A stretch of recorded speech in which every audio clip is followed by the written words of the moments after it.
importante à Éric Zemmour et son déni dans les autres partis politiques? Je pense pas ça. Je pense qu'il y a seulement 10 ans, on aurait été dans la rue à chacun de ses propos. Voilà, et qu'aujourd'hui, il faut redire à la France que c'est pas la France, ce discours-là. Et que nous, c'est pas notre France en tout cas, et que ce que nous défendons va à l'encontre complet de ce qu'il raconte. Voilà. Alors après ça, je vous renvoie la balle. C'est à vous, votre responsabilité de journaliste, de vous poser la question. Moi, je ne porte pas d'atteinte. Je considère qu'aujourd'hui, la situation actuelle est largement due au fait que les politiques ne font plus de politique, de vraie politique. Voilà. Est-ce que ça vous fait peur, la montée de l'extrême droite en France? Oh, non. Merci. Allez, on arrête. Merci. Vous savez, moi j'ai écrit un livre en 95, Petit dictionnaire pour lutter contre l'extrême droite. Ce combat, c'est un des combats de ma vie. Donc, Bien sûr, merci beaucoup. ça vous fait peur? Non mais attends, On n'a pas peur. c'est la télévision belge. Ah si, c'est la télévision belge. Alors là, vous me prenez par les sentiments. Pourquoi est-ce que vous êtes là aujourd'hui? Par ici. On est là aujourd'hui parce que M. Zemmour, qui en a tout à fait le droit, vient à Lille pour exprimer ses thèses. Il a le droit d'expression, ça existe, nous le respectons, mais nous avons nous aussi le droit d'expression et d'exprimer une opposition absolue à ces thèses. Voilà, qui sont des thèses qui portent la haine, qui portent la violence, qui s'adressent à la moelle épinière des gens au lieu de s'adresser à la raison et leur cœur. Et pour nous, la France dont ils rêvent, ce n'est pas la nôtre. Voilà, et donc on est là pour dire qu'il est temps de combattre chacune de ces idées sur les immigrés, sur les homosexuels, sur les femmes, et maintenant sur les policiers qui devraient devenir des chasseurs au lieu d'être une vraie police républicaine. Voilà. Donc on est là à l'appel des SOS Racisme et je les remercie. C'est eux qui ont organisé cela et nous sommes là très, très nombreux, je l'espère, pour tout à l'heure, pour dire notre opposition à ces thèses. Voilà. Il est là, il a le droit, mais nous on a le droit aussi de s'opposer. Est-ce que vous avez voulu interdire la réunion? Bien sûr que non. Une possibilité. Ah non, d'abord la loi ne nous permet pas et de toute façon c'est pas exactement ma façon d'être. Ouais. Je pense que le droit d'expression il existe en France sous le respect des règles et M. Zemmour a été condamné plusieurs fois par la justice pour avoir un droit d'expression qui ne respecte pas les règles de la République. Provocation à la haine et injures contre des catégories, injures publiques contre des catégories en raison de leur origine, il a été plusieurs fois condamné. Voilà. Et nous, nous disons que nous continuerons à combattre ces idées. Voilà. M. Zemmour n'est pas le bienvenu à Lille. Il n'est pas le bienvenu à Lille. Il a le droit d'être là. Nous n'avons jamais empêché d'être là. Mais il n'est pas le bienvenu parce que nous sommes une ville mixte. On en est très fiers. On a gardé nos catégories populaires, on ne les a pas renvoyées en banlieue comme certaines villes. On a toutes les cultures ici et ce vivre ensemble, nous le cultivons. Et pour nous, c'est une force. Voilà. Et c'est l'ADN de la ville, la tolérance, l'ouverture, l'accueil, le vivre ensemble. Ouais. Donc M. Zemmour, ces thèses, bien sûr, il aura beaucoup de gens tout à l'heure qui vont venir de tout le nord de la France. Mais on est beaucoup plus nombreux, me semble-t-il, ici, pour dire non à ces thèses et nous les combattrons. Vous auriez aimé, madame, qu'il y ait plus de monde, madame Aubry, aujourd'hui? Écoutez, attendons un petit peu. Hein. Vous êtes déjà dans l'échec de la manif, c'est ça? Alors qu'il va accueillir 8000 personnes. Moi, c'est pas mon propos. Mon propos, c'est qu'il y ait des voix qui s'élèvent pour le combattre et pour combattre ces thèses. Voilà. C'est le seul sujet. C'est ce qu'a fait SOS Racisme en nous rassemblant ici ce matin. Ce n'est pas une manifestation au sens classique. C'est un rassemblement pour dire qu'on n'est pas d'accord avec M. Zemmour, loin de là, et qu'on combat toutes ces thèses. Madame Aubry, les voix de gauche aujourd'hui portent-elles suffisamment face à l'extrême droite? On va peut-être arrêter là pour l'instant. Hein, Une petite question, s'il vous plaît. oh ben non, mais j'ai répondu déjà à plein. Origine France, valable dans vos magasins Auchan participants. À la Massif, la parole de nos Alors bonjour à tous et merci pour votre présence à ce rassemblement. Étienne vient de citer les différentes forces associatives, politiques et syndicales qui se sont réunies pour appeler à ce rassemblement à quelques heures du meeting que va donner Éric Zemmour au Grand Palais. Nous avons estimé, parmi tous ceux qui ont appelé à ce rassemblement, que ce meeting serait bien évidemment un meeting de la haine, un de plus, comme il l'avait fait lorsqu'il a lancé sa campagne à Villepinte et que des militants d'ailleurs de l'association avaient été agressés pour tout simplement avoir dit non au racisme. Eh bien, lorsque nous sommes face à un candidat qui a été condamné à plusieurs reprises pour provocation à la haine raciale, un candidat qui explique que Pétain aurait sauvé les Juifs français, un candidat qui explique que les enfants handicapés devraient être exclus des écoles normales, entre guillemets, un candidat qui explique que les femmes ont le fantasme du viol, un candidat qui explique qu'il y a un lobby LGBT qui viserait sans doute à transformer les gens en homosexuels. Il parle aussi de lobby antiraciste. Peut-être pense-t-il que nous voulons transformer les gens en noirs ou en arabes. Je ne sais pas comment ça se passe dans sa tête. Mais en tout cas ici, nous sommes face à un personnage dont le seul principe, le seul moteur est la haine de l'autre, et notamment la haine raciste. Eh bien, ce candidat n'est pas un candidat dont on pourrait admettre que les idées se diffusent dans la société sans que rien ne soit dit. Lorsque l'on est face à l'extrême droite, il faut toujours se lever et il faut toujours rappeler que l'on a raison de contester le racisme, l'antisémitisme, le sexisme, l'homophobie et la logique de haine que porte ce candidat. Parce que ce candidat, au final, que demande-t-il ou que veut-il? Ce candidat, il vise à expliquer à chacun: vous avez raison d'être raciste, vous avez raison d'être antisémite, vous avez raison d'être porteur d'une violence, et moi je serai protecteur de ces pulsions qui pourraient vous animer. Eh bien nous disons qu'en société, le racisme, l'antisémitisme, la haine, la violence n'ont certainement pas leur place comme mode de relation entre les uns et les autres. Nous sommes ici sur une terre qui est la mienne, puisque je suis de Valenciennes. Nous sommes ici sur une terre, nous sommes ici sur une terre qui est marquée par une culture ouvrière, qui est aussi une culture de l'accueil et de la solidarité. Nous sommes aussi sur une terre qui a été marquée par les drames de l'occupation, et je pense notamment au massacre d'Ascq, lors desquels les nazis avaient fusillé des Français. Eh bien, voici ce qui fait peut-être quelque chose de particulier dans la présence d'Éric Zemmour, c'est que Éric Zemmour ne peut pas être le bienvenu sur la terre de Lille et sur la terre du Nord. Alors on me demande, mais est-ce que Éric Zemmour a le droit de tenir meeting?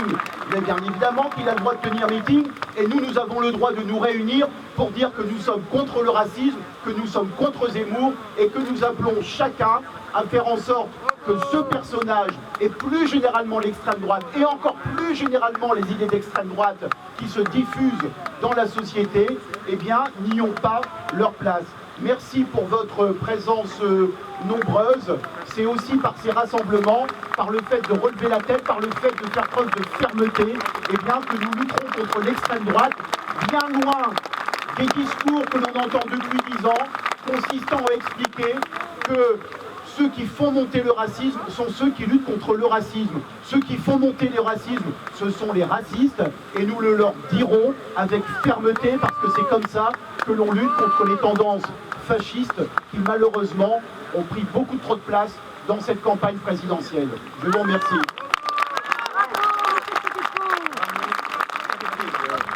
Voilà. Bonjour à tous, merci d'être là si nombreux aujourd'hui à l'appel des SOS Racisme.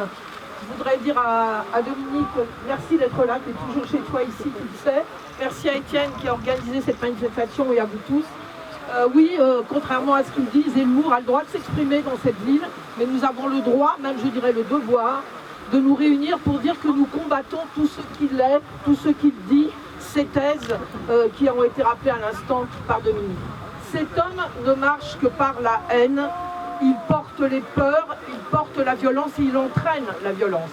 Avec ces thèses évidemment sur les immigrés, il est en train de nous expliquer des deux civilisations qui s'opposeraient dans notre pays.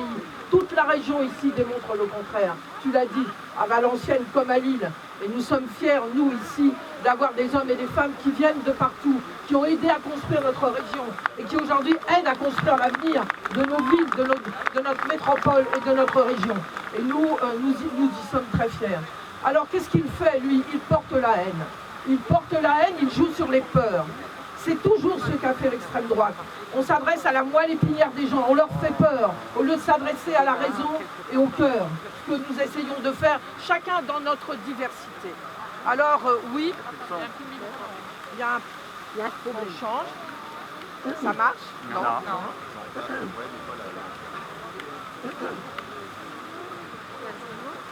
C'est bon? Oui, c'est bon. Voilà, donc nous n'oublierons rien sur ces propos sur l'immigration. Ça remonte extrêmement loin, ces discours sur les jeunes mineurs qui n'ont rien à faire en France, qui sont tous des voleurs, des violeurs et des assassins, qu'il faut renvoyer et surtout ne pas faire venir. Ces discours tous les jours sur le racisme antisémite que nous ne pouvons accepter, bien sûr, réécrire l'histoire, Pétain qui a sauvé des Juifs, mais surtout tous les jours attaquer les Noirs et les Arabes qui seraient responsables de tout ce qui va mal dans notre pays. C'est la perte du pouvoir d'achat. Les gilets jaunes, qu'est-ce qu'ils ont à dire? Est-ce que c'est les Noirs et les Arabes qui amènent leur situation? Non, non, c'est les politiques qui sont menées aujourd'hui. Mais de toute façon, Zemmour, il n'aime que les gens qui sont comme lui. Su aux homosexuels, il nous a dit qu'ils étaient en train de prendre le pouvoir, l'État, pour leur propre pouvoir à eux. Et quant aux femmes, je vous conseille vraiment de regarder le livre qu'il a sorti il y a quelques années, Le Premier Sexe. Un livre machiste, mais pire que ça, d'une bêtise et d'une vulgarité hallucinante. Où on lit par exemple, je dis ce qui est le moins vulgaire, que les femmes ne peuvent pas s'approcher du pouvoir, car il faut de la virilité pour s'approcher du pouvoir.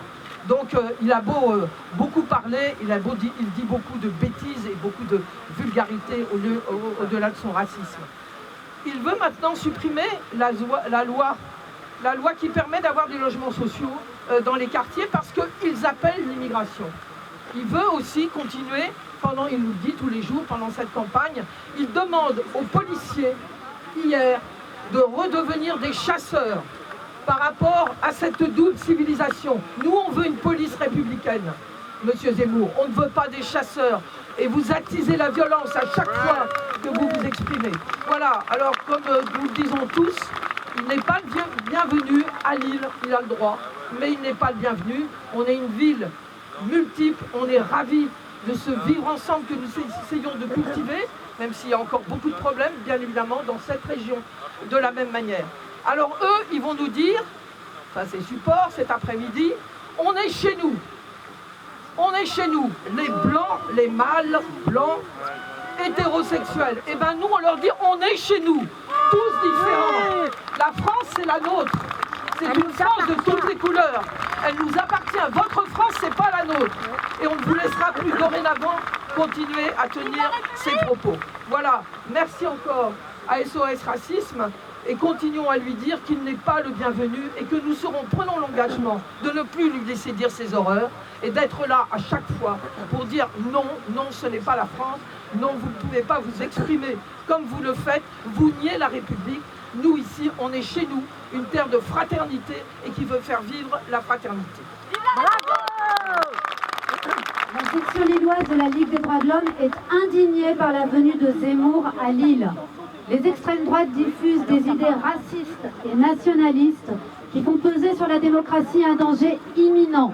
Elles défendent une vision du monde fondée sur une conception absolue des différences entre race, nation, ethnie et culture. C'est la destruction de l'universalisme qui fonde le projet républicain et les combats de la LDH depuis l'affaire Dreyfus. Le refus de l'égalité des droits est au cœur de l'idéologie de Zemmour. Les étrangers, les musulmans, les juifs, les mouvements de défense de minorités, les féministes, les écologistes, maintenant les personnes en situation de handicap et d'autres demain sont désignés coupables de ne pas être dans le... Il n'y a plus de micro. Ça revient. Sont désignés coupables de ne pas être dans le moule d'une France uniforme fantasmée par Zemmour. Ce nationalisme ethnique et islamophobe menace les fondements de notre état de droit. Mais nous sommes tout aussi indignés par la complicité de certains politiques, du gouvernement et des médias dans la diffusion de ces idées. Nous sommes scandalisés par les projets ou les petites phrases qui proposent un tri entre les bons citoyens et ceux qui seraient indignes ou rebelles. C'est ainsi que s'ouvrent des brèches dans lesquelles s'engouffrent les extrêmes droites qui se nourrissent de la relativisation des droits fondamentaux. Scandalisés quand Pécresse, reprenant le Karcher de Sarkozy, assène que les coupables de crimes et délits dans certaines zones seraient à priver de leur citoyenneté. Scandalisés par les multiples attaques contre la Convention européenne des droits de l'homme. Scandalisés plus encore quand ces propos émanent du président garant de la Constitution. 2007, création d'un ministère de l'identité nationale par Sarkozy. 2015, déchéance de la nationalité proposée par Hollande. Et aujourd'hui, Macron affirme que les devoirs valent avant les droits ou qu'une personne non vaccinée n'est plus un citoyen. L'article 6 de la Déclaration des droits de l'homme et du citoyen pose que la loi doit être la même pour tous, tous les citoyens étant égaux à ses yeux. Ce texte unit humanité et citoyenneté, signifiant leur complémentarité essentielle. De même que les droits attachés au simple fait d'être humain ne sont pas conditionnés à des devoirs, il n'y a pas de condition préalable à l'exercice de la citoyenneté. Ces propos et propositions distillent une vision de la société et de la citoyenneté fondée sur la même division haineuse que celle de Zemmour. Ils remettent en cause le principe d'égalité civile et pénale qui est au cœur du projet républicain depuis 1789. C'est pourquoi, au-delà de la dénonciation de Zemmour, nous rappelons au gouvernement qu'il ne peut pas se rendre coupable de la diffusion de ses idées. L'aspiration autoritaire du pouvoir, l'idée d'un État promoteur d'un ordre moral doivent être systématiquement combattues. Nous sommes scandalisés et mobilisés. Un grand merci pour être présent aujourd'hui et pour envoyer un message simple aux petits nazis en chef. L'intolérance, la discrimination, le racisme et l'antisémitisme ne passeront pas par l'île, pas par le Nord et pas par la France.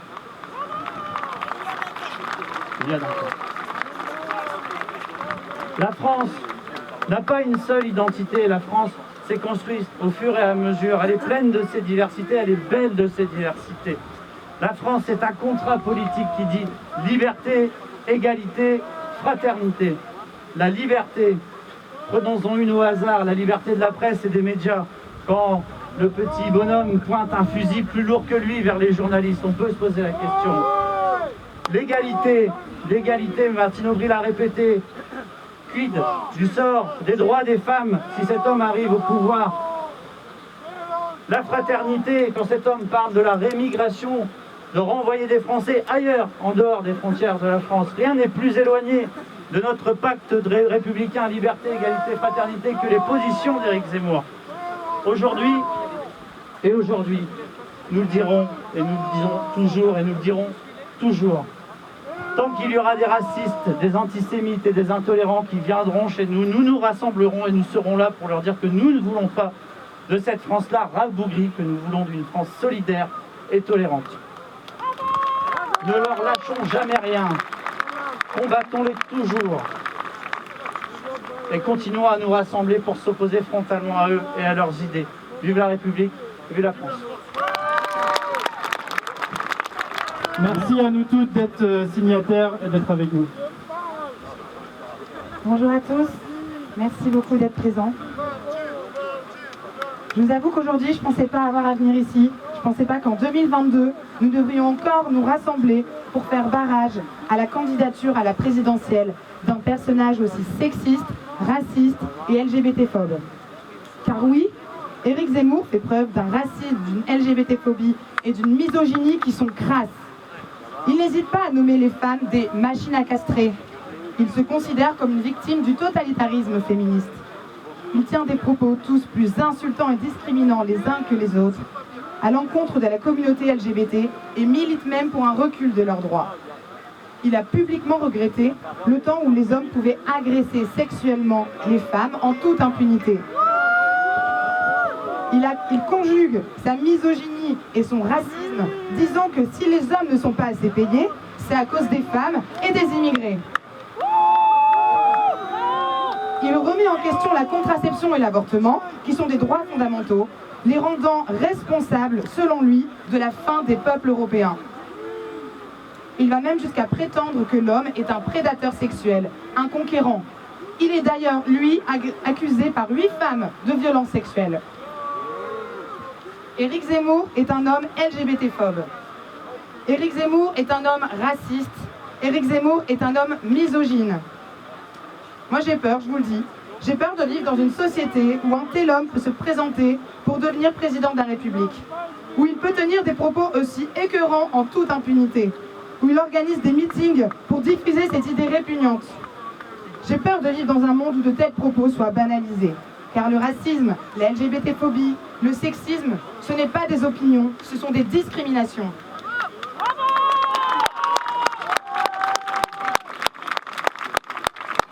Alors aujourd'hui, j'ai peur, mais je suis aussi en colère. Et c'est pour cela que nous sommes ici, aujourd'hui, à l'appel de SOS Racisme. Pour dire que nous ne laisserons pas passer les idées de l'extrême droite. Pour dire que nous ferons bloc ensemble contre le racisme, contre l'LGBT-phobie et contre le sexisme.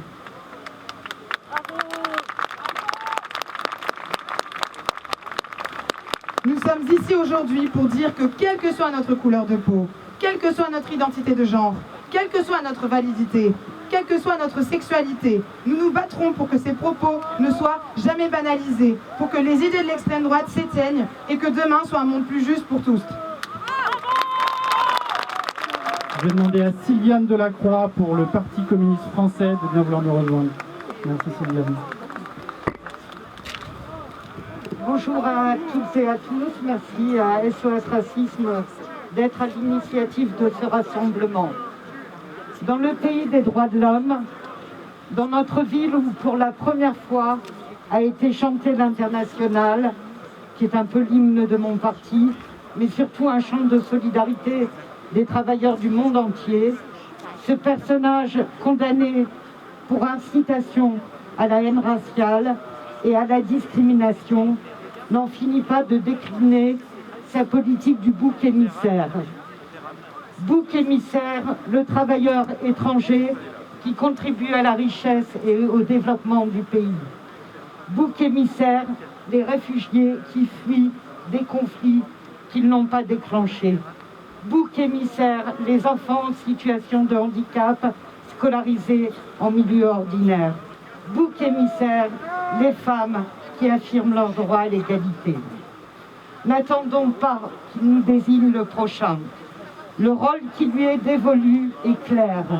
Inoculer le poison du racisme, de l'antisémitisme, de la haine de l'autre, pour le plus grand bonheur du capital qui a toujours apprécié que les critiques et les reproches qui pouvaient lui être destinés soient détournés vers d'autres quand la captation des richesses et des profits deviennent insupportables au plus grand nombre. Le racisme, l'antisémitisme, le sexisme ou l'appel à dégrader la condition humaine pour telle ou telle catégorie sont sanctionnés par la loi.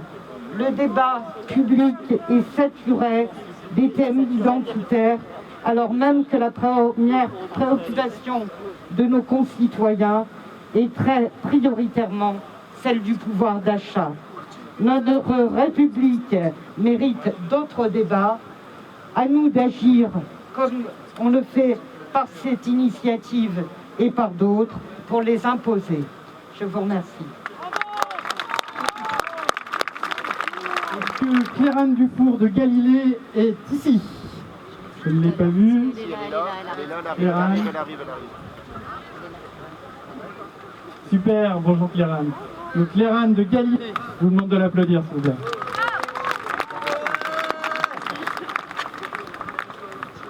Bonjour à toutes et à tous, merci beaucoup d'être là. Merci à SOS Racisme d'avoir organisé l'événement.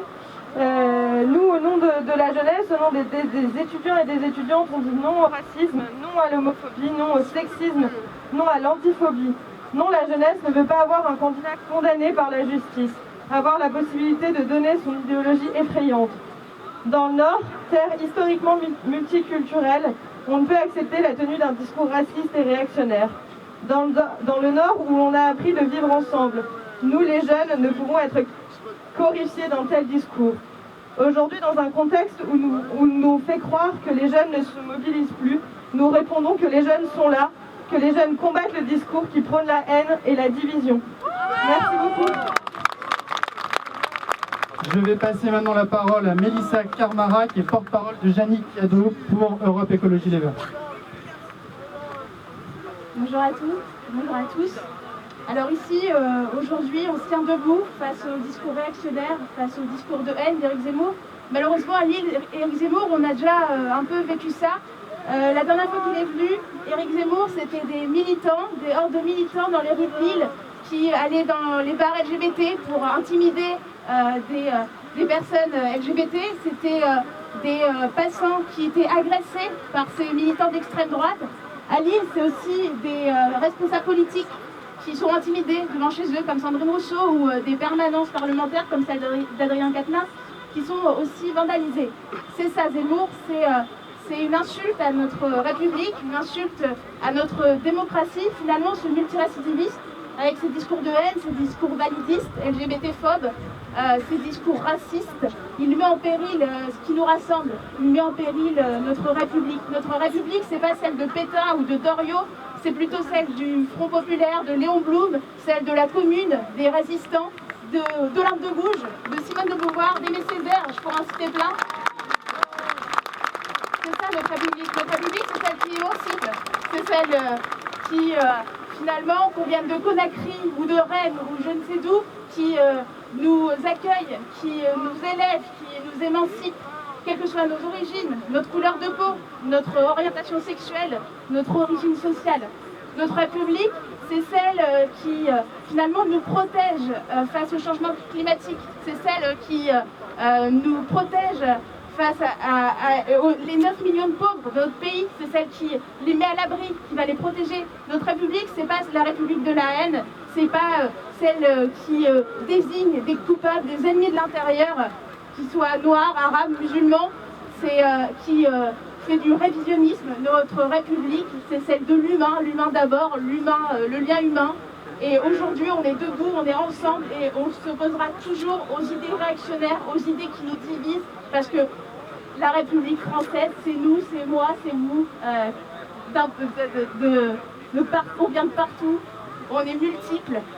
Et c'est ça qui fait notre vivre ensemble et notre lien. Merci. Bravo! Nous sommes une société diverse grâce à l'Europe, dont l'idée principale est très simple. Connaître ses voisins. Ce n'est mon deuxième point que la vie est complexe. Il n'y a plus de télévision en noir et blanc, mais des smartphones en millions de couleurs.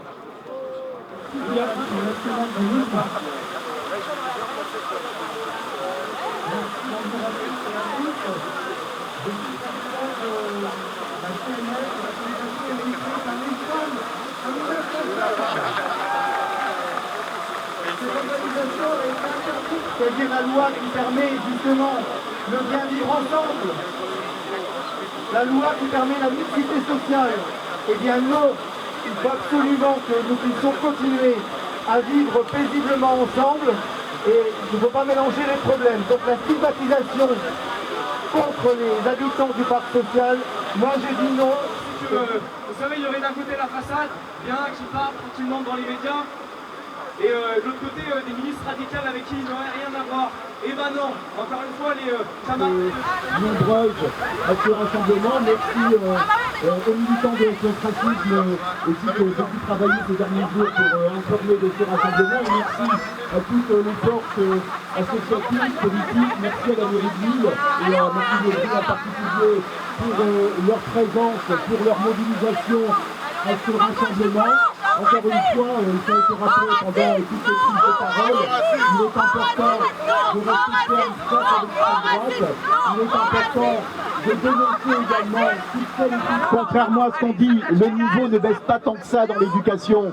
Les jeunes, voilà, presque, hein. Attendez, c'est bon? Non, oh, alors par contre il faut que les gens se poussent là. Il n'y a pas de... C'est racism. Quoi? Racism. Il est où le... Il n'y a pas le... On a perdu le... Bon, bah, c'est pas grave. Enlevez le N. Voilà, bon, ça fait toujours...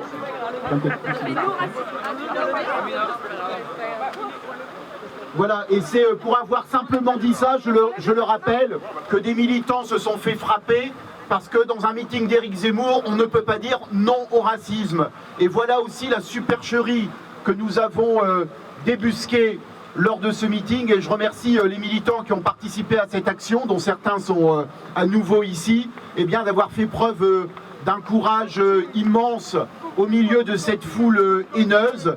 Parce que le militantisme, eh bien, c'est aussi aller au contact de ceux qui sont porteurs de la haine. Donc merci à ces jeunes, merci à vous tous pour votre présence et à bientôt pour de nouvelles aventures.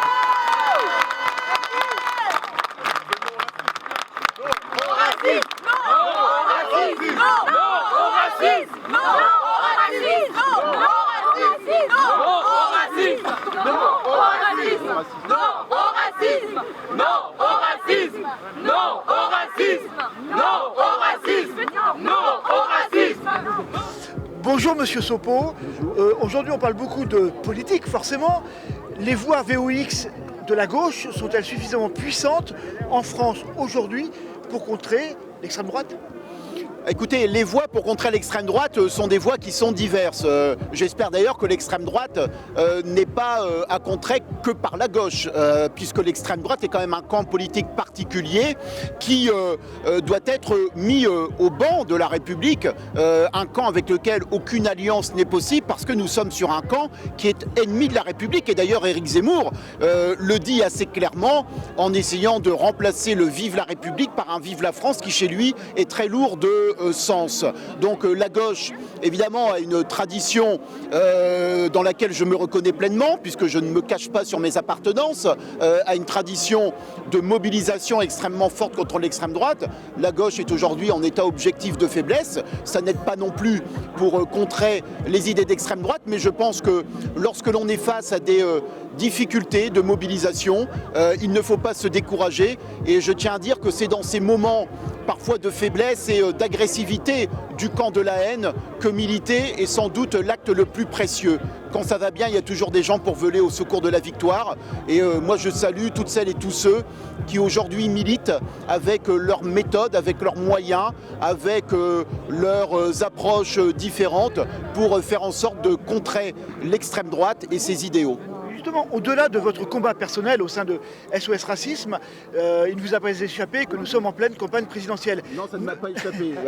Ne serait-il pas temps que la gauche s'unisse derrière un seul homme ou une seule femme pour faire un front, un bloc extrêmement fort contre l'extrême droite qui se répand de plus en plus depuis quelques années? Ça n'apprend pas le chemin, hein, ça vous l'avez bien vu aussi. Qu'est-ce que vous en pensez? Oui, je pense que s'il y avait davantage d'unité à gauche, sans doute que ce serait bien mieux. Je constate que ça n'est pas le cas aujourd'hui. Nous sommes maintenant à quelques semaines de la campagne présidentielle. Je ne suis pas sûr qu'il faille attendre d'ici le premier tour de l'élection présidentielle que l'unité se crée comme par magie, par je ne sais quelle décantation spectaculaire. Malheureusement, la situation est celle-là. Il y aura sans doute des conséquences majeures à en tirer à l'issue des élections présidentielles. Peut-être que les élections législatives doivent aussi être pour la gauche un moment de réflexion sur ses stratégies d'unité. Voilà, bien évidemment que ça me désole de voir une gauche aussi faible globalement et aussi divisée, l'un d'ailleurs pouvant expliquer l'autre. Encore une toute dernière question, si vous m'y autorisez. Quelle est votre position par rapport aux Républicains LR? On les a souvent vus franchir le Rubicon depuis la fin de l'ère Chirac, globalement. Qu'est-ce que vous en pensez? Est-ce que Éric Ciotti, pour vous, est bien à sa place au LR ou devrait-il être plus proche de son ami Zemmour? Qu'est-ce que vous en pensez? Il est sûr que quand on a une extrême droite qui dépasse les 30%, de toute façon, ça a des conséquences sur la vie politique française, et notamment dans les partis de droite. Et finalement, si l'extrême droite est aussi à 30%, c'est parce qu'il y a eu des digues qui ont été rompues. Je pense qu'à un moment donné, il y a une forme de tolérance aux idées d'extrême droite et qu'on voit bien comment toute une partie des candidats de droite, et vous parlez de LR et notamment d'Éric Ciotti, mais pas seulement d'ailleurs à LR, sont des candidats qui ont fait des mamours à Éric Zemmour ces derniers mois et notamment ces dernières semaines en expliquant qu'ils étaient en accord avec lui. Donc je trouve assez triste qu'à LR, on n'ait pas eu des voix beaucoup plus fortes face aux sorties d'Éric Ciotti, qui sont quand même des sorties qui s'apparentent à des positionnements d'extrême droite. Vous êtes fier de cette mobilisation d'aujourd'hui ? Je suis bien évidemment fier de cette mobilisation parce qu'on a toujours raison de se mobiliser contre l'extrême droite et une fois de plus, les personnes du nord de la France ont montré qu'elles répondaient présent malgré un horaire qui n'était pas forcément évident. Nous avions fait exprès de le faire très tôt pour qu'il n'y ait pas de friction avec le public de M. Zemmour cet après-midi. Eh bien, malgré un horaire qui n'était pas évident, on a bien vu que la mobilisation était extrêmement large et que surtout beaucoup de forces associatives étaient présentes. Merci.